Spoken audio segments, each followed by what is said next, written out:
Испокон веков женщин не воспринимали слишком всерьез. Считали их лишь хранительницами домашнего очага, образцом нравственности и послушания. Но сегодняшняя история точно не о такой женщине. Она отличается от обыкновенной женщины прежде всего. Вот, как вы и просили. Что, простите? Я просил чашечку кофе, а вместо кофе получил вино, селедку, да еще и с луком. Кто это вообще ест?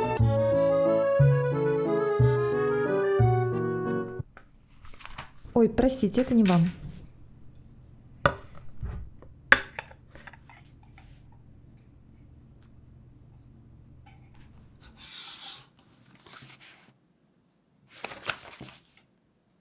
А где мой кофе? И я приношу свои извинения. Продолжим. Она отличается от обыкновенной женщины прежде всего манерой одеваться. Она носит черный бархатный подрясник, сережку на лбу, браслет на ноге, кольцо для цианистого калия, которое ей непременно пришлют в следующий вторник.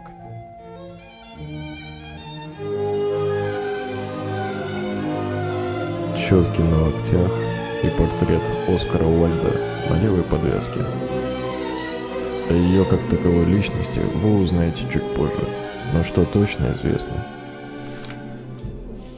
она демоническая женщина.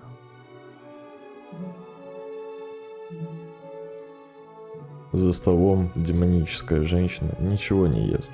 Она вообще никогда ничего не ест. Общественное положение демоническая женщина может занимать самое разнообразное, но большей частью она актриса.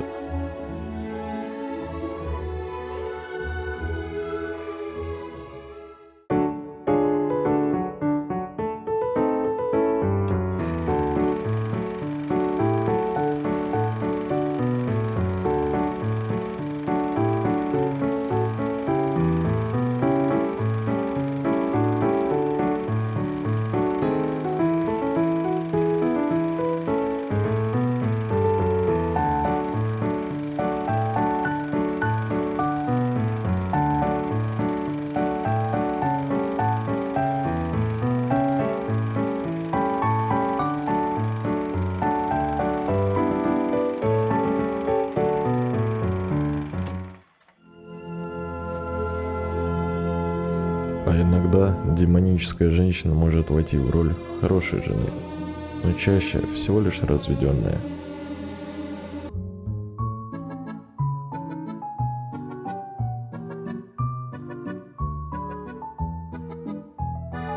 Но всегда у нее есть какая-то тайна, какой-то не то надрыв, не то разрыв, о которой нельзя говорить, которого никто не знает и не должен знать.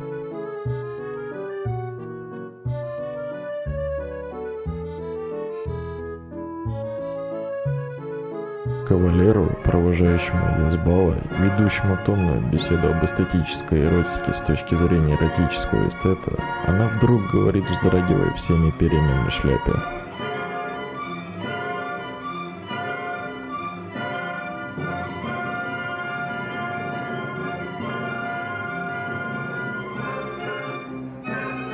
церковь ночью заперта. Любезный кавалер предлагает рыдать прямо на паперти, но она уже угасла. Она знает, что она проклята, что спасения нет, и покорно склоняет голову, уткнув нос в меховой шарф. Демоническая женщина всегда чувствует стремление к литературе и часто втайне пишет новеллы и стихотворения в прозе. Она никому не читает их, но вскользь говорит, что известный критик Александр Алексеевич, овладев с опасностью для жизни ее рукописью, прочел и потом рыдал всю ночь.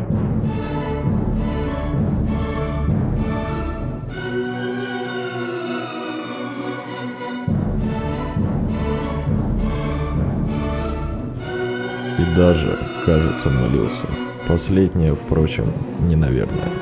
А два писателя пророчат ей огромную будущность, если она, наконец, согласится опубликовать свои произведения.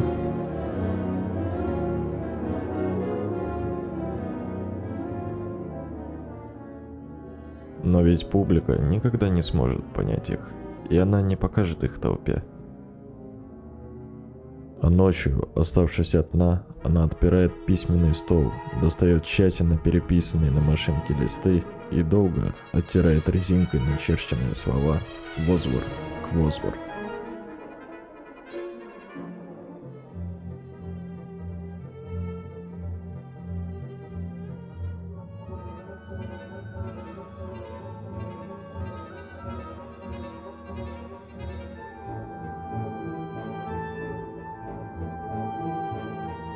За столом, уставленным вкусными штуками, она отпускает глаза, влекомые неодолимой силой к жареной курочке.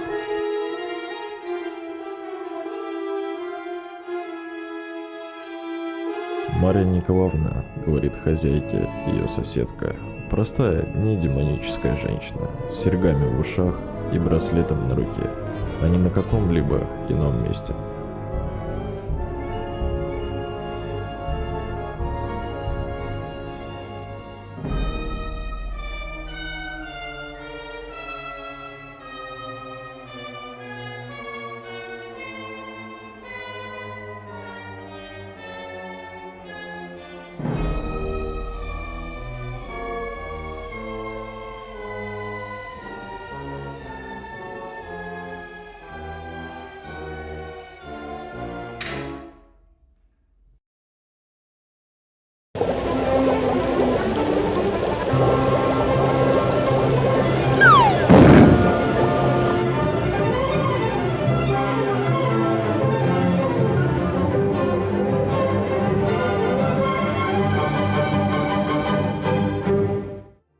Собственно говоря, чего тут трагического, что дама 3 дня подряд понемножечку выпивает.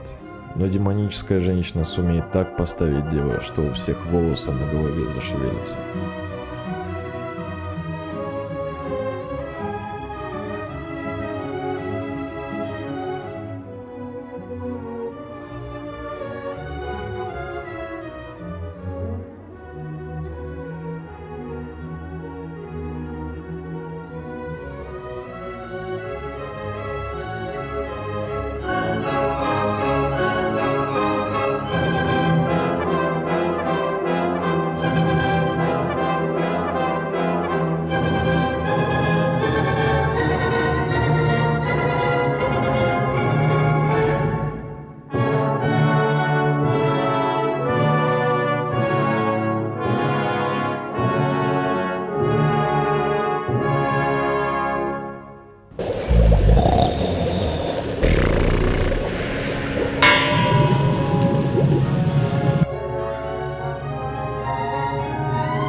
В сущности, что случилось? Просто разыгрался аппетит и потянул на солененькое. А какой эффект?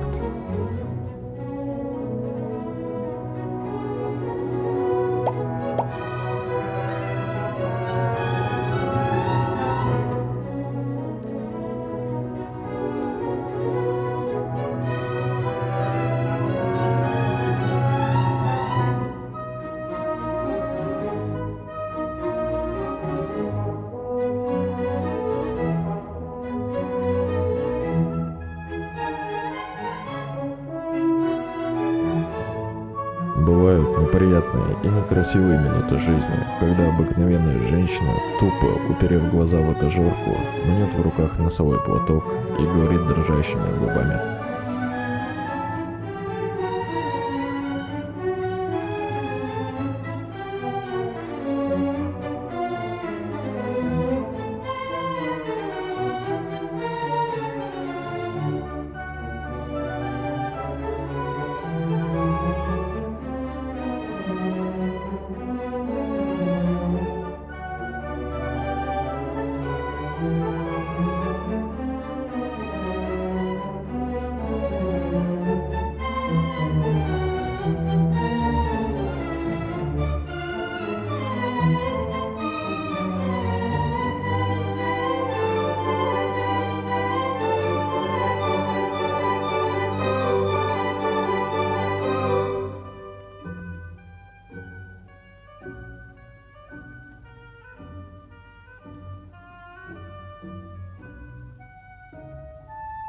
Но демоническая женщина ляжет грудью на стол, подопрет двумя руками подбородок и посмотрит вам в душу загадочными полузакрытыми глазами.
Истерический смех должен потрясть все ее существо, даже оба существа, ее и его.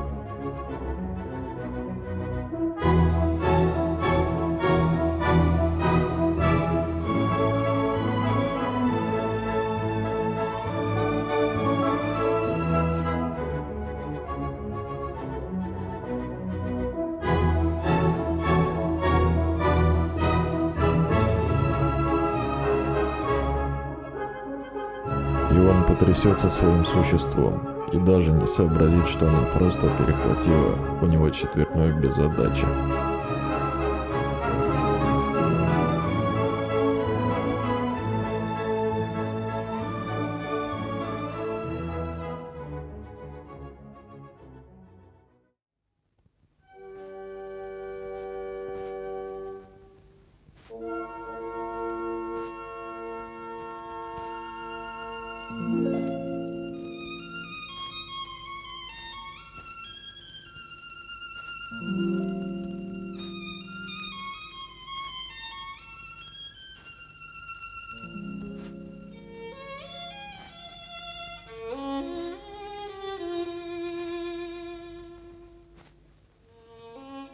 Но это останется для нас тайной. Ваш кофе.